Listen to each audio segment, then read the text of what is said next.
Uncovering the truth. Why is mainstream media silent on the chaos in London? Welcome back to British Stand, where we expose the stories the mainstream media often glosses over.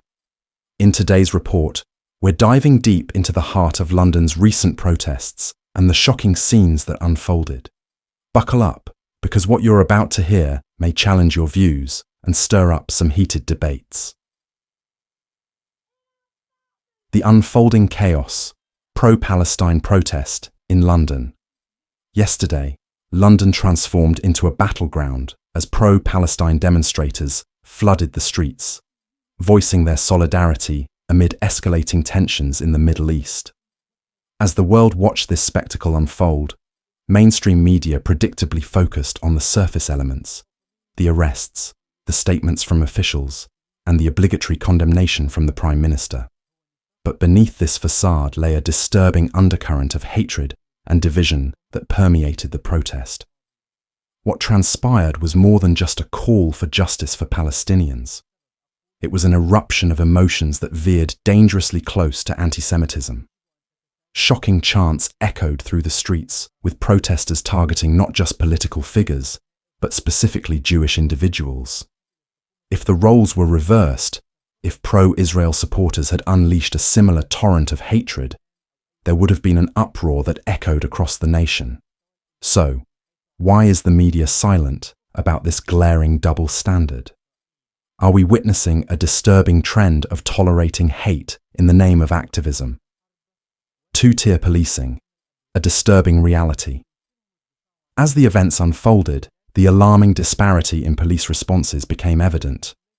Video footage surfaced, showing officers seemingly turning a blind eye as pro-Palestinian supporters hurled insults and vitriol at Jewish individuals, a blatant display of double standards. One particularly shocking moment captured an elderly woman boldly proclaiming that Hamas were the good guys while verbally assaulting a passerby, all in the presence of a police officer who stood idly by. Would she have been allowed to voice such opinions without consequence if the circumstances had been different? This glaring lack of police action raises critical questions about the integrity of law enforcement in times of civil unrest. Are we witnessing a deliberate attempt to stifle dissenting voices while allowing hate to fester unchecked? The media's reluctance to act.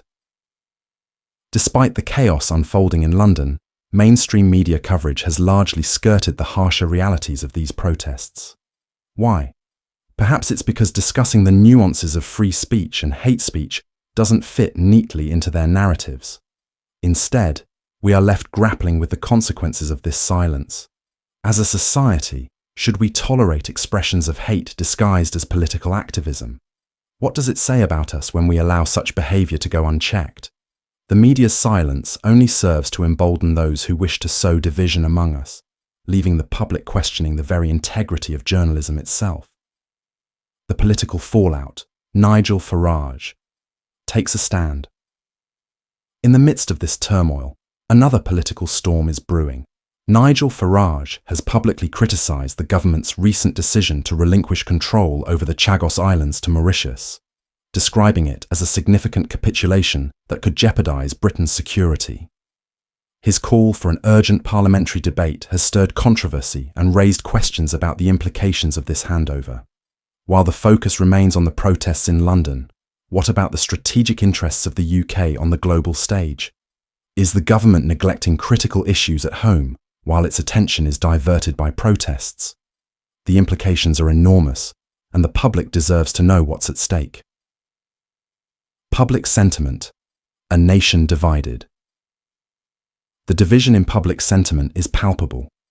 Many in the UK are deeply frustrated with how the protests were handled, fearing that their own rights to free speech are being compromised. As people witness their fellow citizens clashing in the streets, an unsettling sense of unease spreads like wildfire. Social media platforms are ablaze with conflicting opinions, revealing a society grappling with its identity. Are we a nation that champions free speech, even when it cloaks hate? Or must we draw a firm line against intolerance, regardless of the political context? The stakes have never been higher, and the choice we face will define the future of our nation. The royal family's silence, a distraction from the real issues? As chaos erupted in London, one entity remained conspicuously silent: the British royal family. While they continue to partake in public engagements that seem detached from the current turmoil, many are left questioning their role in public discourse. Are these royal appearances merely a distraction from the pressing issues at hand? The absence of commentary from Buckingham Palace on such a polarizing topic raises eyebrows. Should they not leverage their platform to address the divisions in society? The public's call for accountability is growing louder. The British monarchy has always been a symbol of unity. Will they rise to the occasion or remain silent while the nation fractures? The voices of dissent, why aren't they heard? In the wake of the protest, many who oppose the rising tide of anti-Semitism feel voiceless. While pro-Palestinian activists dominate the headlines, those who advocate for a balanced perspective are drowned out by the loudest voices in the room. Are we allowing a single narrative to shape public opinion, even if it perpetuates division? In a society that prides itself on free speech, why are dissenting opinions being sidelined? The chilling effect of political correctness looms large, leaving many afraid to voice their concerns. The potential consequences, social ostracization, job loss, or even threats, have left many silent. Is this the price we pay for activism gone awry? Rising extremism, a cause for concern. The events in London are not isolated. They are part of a broader trend of rising extremism across Europe. As political tensions escalate and societal divisions deepen, the risk of violence grows. The question must be asked, are we on the brink of a larger conflict? With extremists on both sides gaining traction, the potential for violence looms ever larger. The stakes are higher than ever, and we must confront the reality that unchecked hate can have dire consequences. It's time to confront the elephant in the room. Can we allow hatred to dominate our public discourse without facing the repercussions? Conclusion: a call for accountability. As we look to the future, the questions are glaring.